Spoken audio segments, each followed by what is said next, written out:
என் வாழ்க்கையிலங்க ஒரு 100 பேர் செஞ்சுரி அடிச்சவங்க இல்ல 90 இயர்ஸ் தாண்டி வாழ்ந்தவங்கள நான் பர்சனலா பார்த்திருக்கேங்க. என்னுடைய பாட்டனார்ல இருந்து தும்கூர் சிதங்கா மடத்தோட சிவகுமார் மகா சுவாமிஜி 103 ஆண்டுகளுக்கு மேல இருந்தார். நான் மிகவும் மதிக்கின்ற வணங்குகின்ற சன்னியாசி, மகா ஞானி. இவங்க எல்லார் லைஃப்லயுமே ஒரு அண்டர்லையிங்கான ஒரு சில விஷயங்கள் நான் பார்த்தேங்க. முதல் விஷயம், குறைந்த அளவு உணவு, ரொம்ப தேவைக்கு எவ்வளவு அவ்வளவு மட்டும்தான் சாப்பிடுவாங்க. ஒண்ணு. ரெண்டாவது, ஆர்கனைஸ்டான டிசிப்ளின்டான லைஃப். மீண்டும் ஒரு முறை கதவை திற, காற்று வரட்டும். பகவான் ஸ்ரீ நித்யானந்த பரமசிவம் அருளும் சிறப்பு நீரலை சத்சங்கம். சிதங்கா மடத்து மடாதிபதி ஸ்ரீ ஸ்ரீ சிவகுமார் மகா சுவாமி உடம்ப விடுற அன்னைக்கு கூட கடைசி நாள் கூட சிவபூஜை பண்ணிட்டு ஐசியூல முடிச்சுட்டு உடம்ப விட்டார். என்ன டிசிப்ளின்டான ஆர்கனைஸ்டான லைஃப்ங்கய்யா.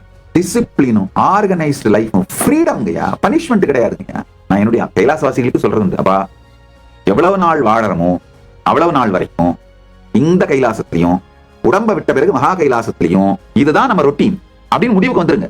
அப்போ காலையில எந்திரிச்சு யோகா பண்றது, பூஜை பண்றது, டிசிப்ளின்டா இருக்கிறது, ஆர்கனைஸ்டா இருக்கிறது ஒரு பந்தமாகவோ டார்ச்சராகவோ தொடர்ந்த போராட்டமாகவோ கான்ஃபிளிக்டாகவோ இருக்காது. அதை புரிஞ்சுக்கோங்க.